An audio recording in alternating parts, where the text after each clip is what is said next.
Hello guys, welcome back to again अनस्की story. आज फिर हम एक नई कहानी लेकर आपके सामने उपस्थित हैं। दोस्तों, वीडियो स्टार्ट करने से पहले मैं आपसे एक बात कहना चाहता हूँ। अगर ये वीडियो आप तक पहुँच गई है तो प्लीज़ आप चैनल को सब्सक्राइब करें और मुझे अपना छोटा भाई समझकर सपोर्ट करें, क्योंकि आपके सब्सक्राइब करने से हमें मोटिवेशन मिलता है और वीडियो बनाने में भी अच्छा लगता है। तो प्लीज़ आप लोग मुझे सपोर्ट करें। तो चलिए शुरू करते हैं आज की कहानी। रानी का भयानक रहस्य, हॉरर स्टोरी। छत्तीसगढ़ के एक छोटे से गांव भानुपुरा में एक खंडर महल था, जिसे लोग रानी का महल कहते थे। कहते हैं उस महल में आज भी रानी की आत्मा भटकती है, जो 100 साल पहले दर्दनाक मौत मरी थी। रानी बेहद खूबसूरत थी, लेकिन उससे भी ज्यादा खौफनाक था उसका अंत। महल अब जर्जर हो चुका था। उसके दरवाजे हमेशा खुले रहते हैं, लेकिन कोई उसमें घुसने की हिम्मत नहीं करता। गांव के लोग मानते हैं कि जो भी उस महल की देहरी पार करता है, उसकी अगले 7 दिनों में रहस्यमय तरीके से मौत हो जाती है। एक बार शहर से कुछ कॉलेज स्टूडेंट्स वहां रिसर्च करने आए थे। उनमें से एक लड़की अनवी ने महल के अंदर जाने की जिद की। बाकी सब डर गए थे, लेकिन अनवी अकेली ही अंदर चली गई।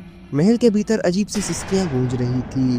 दीवारों पर खून के निशान थे और फर्श पर किसी के घसीटे जाने के निशान भी। कुछ ही देर बाद महल के भीतर से उसकी चीखें आने लगीं, और जब सब भागते हुए पहुंचे तब तक दरवाजा अपने आप बंद हो चुका था। 2 घंटे बाद जब दरवाजा खुला तो अंदर सिर्फ खून था और दीवारों पर लिखा था, रानी को चैन मौत दो।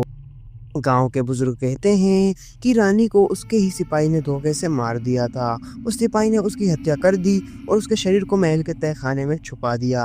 रानी की आत्मा आज भी तहखाने में कैद है, लेकिन हर पूर्णिमा की रात को वह महल में घूमती है। उसकी चीखें, उसकी आहें और उसकी छाया को गांव वाले अक्सर रात के समय महल के की बालकनी में खड़ा पाते हैं।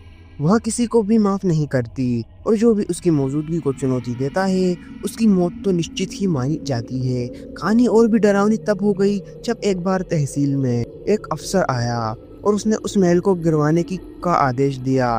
पहले दिन ही जब मजदूर वहां पहुंचे तो एक एक करके सबके शरीर अकड़ गए। उनके चेहरों पर भय का भाव था और आंखें खुली की खुली रह गईं। डॉक्टरों ने कहा कि ये मौत हार्ट अटैक से हुई, लेकिन सबके शरीर पर नाखूनों के गहरे निशान भी थे। अफसर ने महल को सील करवा दिया और गांव छोड़ दिया।